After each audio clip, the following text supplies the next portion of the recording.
Sports. We are joined by United States Senator from Missouri, Senator Roy Blunt. Where are you? Are you in Washington? You know, I am. I've been in the state most of the break, but I'm in Washington right now and plan to be back in Missouri again for most of the rest of January. You have a nice Christmas? You get to enjoy a little downtime? It's wonderful. You know, my grandchildren are the exact right age for Christmas, and my youngest little boy, Charlie, is nothing better than being 7 and Christmas. Well, we haven't spoken with you. We had a great time. We haven't spoken with you for a little while, and a lot has happened. You know, right before Christmas, obviously, everything was happening with the payroll tax cut extension. And why don't you explain your position on where that stands right now? When you guys get back to work here, is this something that's going to linger for a while, or will it be dealt with so a long-term, end of the year long-term solution is reached? Well, I think the big challenge there is how are you going to pay for it, and that was the problem at the end of the year. And I don't think it's good policy to continue to weaken both the support and the funding for Social Security by having people not intentionally having the Social Security system underfunded, which is what we're doing now. But clearly the votes are there to extend this through the rest of the year. I thought the Keystone Pipeline was a good addition. I hope the president is forced into a position now to have to approve the Keystone Pipeline, and so that part of the package, something the president said he'd never sign, he did sign. But it's pretty clear to me that both the president and the majority leader in the Senate would love for this Social Security issue to linger on through as long as they can make it linger on. I don't know how they're going to pay for it, Mark. You know, we had a hard time finally coming up with a pay for by adding a little extra fee to Freddie and Fannie and FHA loans. And even that, it takes 10 years to collect the money that the federal government will spend on this Social Security tax reduction in 2 months. So looks like to me we're heading down the road toward bad policies that the president's going to insist on, and I think eventually we'll get. Well, even on the pay for that you just mentioned, I mean, what's the wisdom in that when we still have a housing market the way that it is? Isn't that sort of counterproductive? Well, it's like 1/10 of 1%, and these low housing rates, it probably doesn't stop anybody from buying a home that was going to buy a home anyway, and doesn't add much to anybody's monthly payment.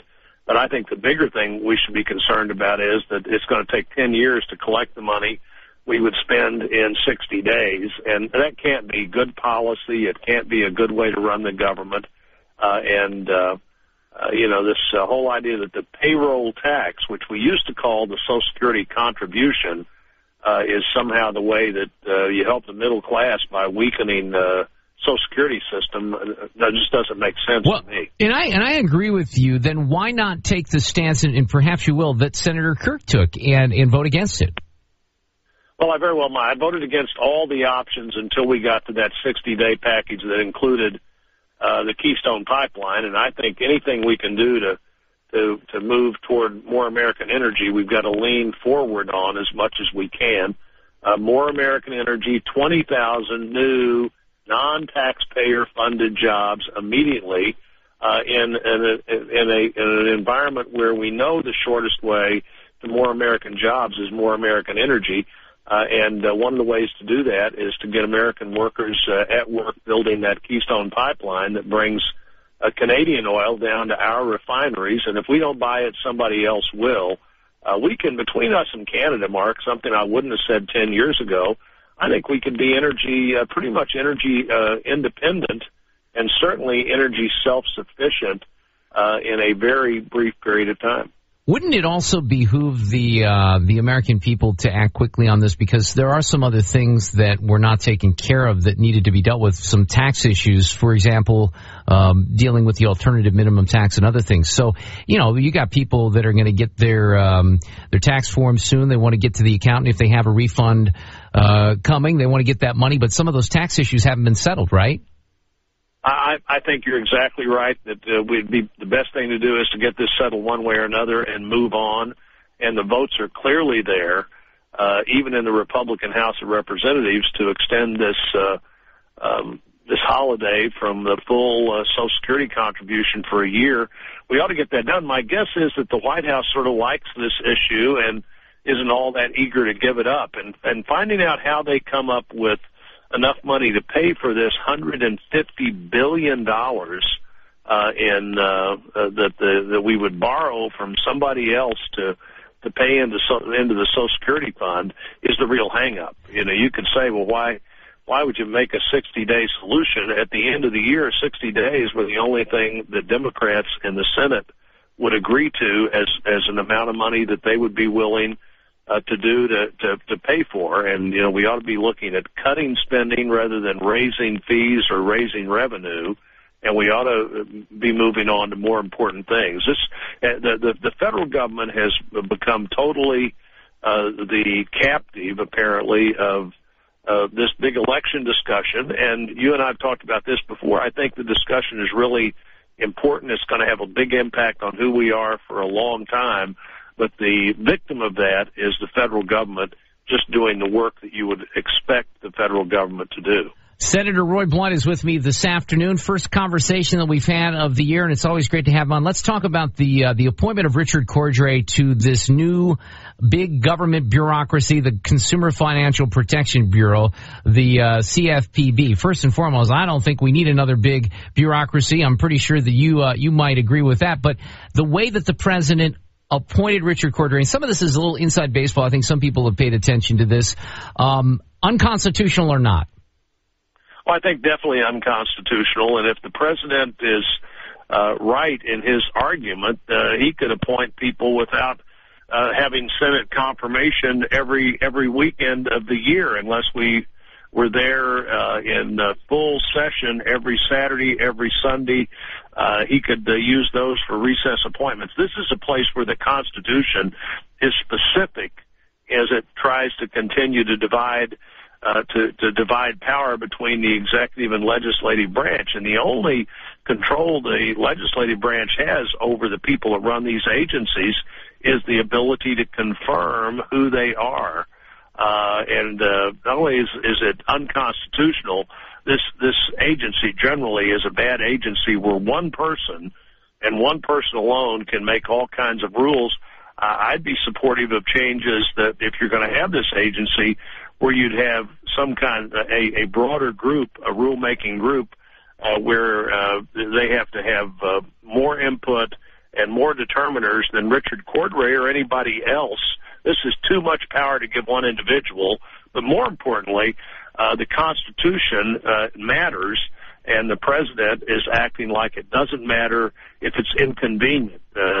The Constitution isn't about convenience. It's about who we are and the uniqueness of our form of government. Now, the White House would argue, and there might be some fair criticism here, there are procedural tactics that deny a nominee a hearing. Do you agree or disagree that the White House had a hearing and this guy had a vote? We voted not to confirm him 2 weeks before the president made this recess appointment. One of the last things the Congress did, the Senate did, is vote not to confirm him. And the NLRB, the other group of appointees that he made at the same time, he just nominated them. There was never even any opportunity for a hearing, for investigation, for questions, for anything, because these were people that after the Congress left, right before Christmas, the president said, these are going to be my 3 NLRB nominees, and there was no chance for any constitutional process to work. And with Cordray, the constitutional process that did work is the Senate said, no, we don't want to confirm this somebody, with this person, which the framers of the Constitution would have believed would have meant the president would either not have to have anybody in this job or would have to come up with someone else that the Senate would confirm. Is there any recourse? I think there's recourse that we should challenge the process. I'm sure there'll be penalties here that the president will face of not being able to get other people confirmed that otherwise might have been confirmed. And then as soon as Richard Cordray or the NLRB commissioners, either one, come up with a rule or regulation, whoever's negatively impacted by that can go to the courts and say, this couldn't have been legally done. It was unconstitutionally done. So both members of the Senate should look for a legal recourse. But the first time there's a rule or regulation that some American doesn't like, and I mean any American doesn't like, that wants to make the effort to do it, they can try to reverse it by challenging the constitutionality of any decisions any of these four individuals make. Cordray at the Consumer Finance Commission, or the three new commissioners at the National Labor Relations Board. One final topic, Senator. I just want to get your thoughts on that. You think the economy is improving right now? Let's see what happens after the holidays. I think that people that were looking for work have given up looking for work. We had, as we always do, a number of end-of-the-year holiday period jobs created.